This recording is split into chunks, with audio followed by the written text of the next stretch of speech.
సరే ఇప్పుడు బ్రిటిష్ కాలంలో చేసినట్టు కుల సర్వే తర్వాత దాదాపు 95 సంవత్సరాల తర్వాత ఈ దేశ చరిత్రలో మొట్టమొదటిసారిగా రాహుల్ గాంధీ ఖర్గే గారి ఆశయాన్ని పూరిస్తూ రాష్ట్ర ముఖ్యమంత్రి రేవంత్ రెడ్డి గారు, బట్టి విక్రమార్క గారు డిప్యూటీ ముఖ్యమంత్రి గారు చొరవతో నా భూతో నా భవిష్యత్తు దేశ చరిత్రలో స్వాతంత్రానంతరం జరిగినటువంటి మొట్టమొదటి శాస్త్రీయబద్ధంగా జరిగినటువంటి కుల సర్వే. అంతకుముందు ఈ బీసీలకు రిజర్వేషన్ ఇవ్వడానికి ఏ ఆధారం లేదు. ఒక ఆధారాన్ని సృష్టించి ఒక డాక్యుమెంట్ని పొందుపరిచిన ఘనత ఈ రాష్ట్రంలో కాంగ్రెస్ పార్టీది. ఆ ఆధారంగానే ఇవాళ 42% రిజర్వేషన్ ఇవ్వగలిగినాం. ఇవాళ గొప్పలు మాట్లాడుతున్న బీఆర్ఎస్ పార్టీ నాయకులు తెలుసుకోవాల్సింది, గతంలో మీరు కాదా 22% దీని రిజర్వేషన్ కుదించింది, క్యాప్ లిమిట్ పెడుతూ చట్టం చేసింది, అడుగడుగున బీసీలు అనగదొక్కింది. ఇవాళ మీరు మా చిత్తశుద్ధిని ప్రశ్నిస్తూ ఉన్నారు. మాకు చిత్తశుద్ధి ఉంది కాబట్టే కామారెడ్డిలో డిక్లరేషన్ ఇవ్వగలిగినాం, అధికారం రాగానే చక్కచక్క దీని మీద చర్యలు చేయగలిగినాం, 3 చట్టాలు తీసుకెళ్ళగలిగినాం, కేసీఆర్ విధించిన క్యాప్ని అధిగమించగలిగినాం.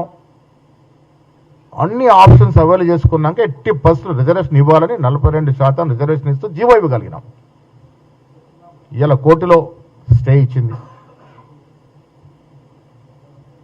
దాన్ని గౌరవిస్తాం. సమయం ఇచ్చింది, పూర్తి డాక్యుమెంట్ చదువుతాం. మా పెద్దలంతా సమాలోచనలు చేసి ఫర్దర్గా మేము తీసుకోవాల్సిన చర్యలన్నీ కూడా ముందు తీసుకుంటాం. మాకు చిత్తశుద్ధి ఉంది. మా నాయకులు ఖర్గే, రాహుల్ గాంధీతో పాటు రేవంత్ రెడ్డి గారు, బట్టి విక్రమార్క గారు, మా మంత్రివర్గ సభ్యులు, మా ఎమ్మెల్యేలు, ఎంపీలు, ఎమ్మెల్సీలు అందరం కూడా చిత్తశుద్ధితో ఉన్నాం కాబట్టే సంవత్సరంన్నర కాలంగా ఎన్నికలు జరగకుండా 80% 42% రిజర్వేషన్ పోవాలని తపనతోనే ఇంత ప్రయాసకు ఓర్చి ఇన్ని రకాల ప్రయత్నాలు చేసినాం. వీళ్ళు ఒకరంటారు ఢిల్లీలో పోరాడాల్సింది గల్లీలో అరే మేము ఢిల్లీలో పోరాడినప్పుడు మీరెక్కడ తలదాచుకున్నారు?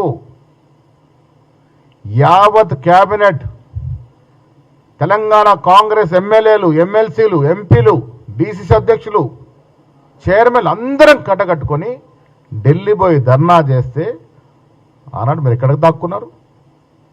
మరి మేము చేసే ధర్నాకు రాలేదు.